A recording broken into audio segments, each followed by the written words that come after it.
ഞാൻ doctor Rinet Sebastian, Apollo Adlux hospital, Cochin. പ്രായമായവരിൽ ഹൃദയ ശസ്ത്രക്രിയ സാധ്യമാണോ? ഒരു സാധാരണ സംശയമാണ്. സാറേ, എനിക്ക് 70 വയസ്സായി, ഇനി ഹാർട്ട് ഓപ്പറേഷനൊക്കെ വേണോ? മരുന്ന് പോരെ? ഇത്തരം ചോദ്യങ്ങൾ പലപ്പോഴായിട്ട് ഞങ്ങൾ ഒ പിയിൽ നേരിടാറുണ്ട്. കേരളത്തിൻ്റെ ആയുർദൈർഘ്യം കൂടിക്കൊണ്ടിരിക്കുകയാണ്. പ്രായം എന്നത് വെറും ഒരു നമ്പർ മാത്രമാണ്. ക്വാളിറ്റി ഓഫ് ലൈഫാണ് കൂടുതൽ പ്രധാനം.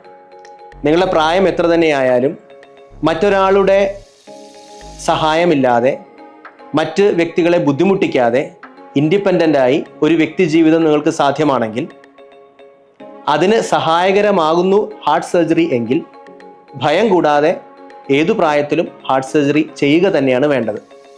ഹൃദയത്തിലെ ധമനികളിൽ വരുന്ന ബ്ലോക്കുകൾക്ക് സാധാരണയായി ചെയ്തു വരുന്ന ബൈപ്പാസ് സർജറി വളരെ സുരക്ഷിതമായി, സേഫായി നിർവഹിക്കപ്പെടുന്ന ഒന്നാണ്.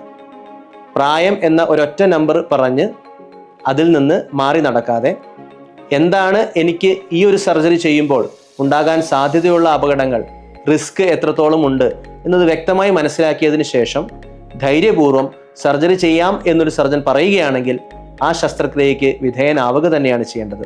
ഏതു പ്രായത്തിലും ഹാർട്ട് സർജറി വളരെ സുരക്ഷിതമായി ഇന്നത്തെ കാലത്ത് ചെയ്തു വരുന്നു. അതുകൊണ്ട് ഹൃദയത്തിൻ്റെ ധമനികൾക്ക് ബ്ലോക്ക് വരുമ്പോൾ മറ്റ് ചികിത്സകളെ ആശ്രയിക്കാതെ ഹൃദയ ശസ്ത്രക്രിയ ആവശ്യമാണെങ്കിൽ തീർച്ചയായും ധൈര്യമായി നിങ്ങൾക്കത് ചെയ്യാവുന്നതാണ്. നന്ദി.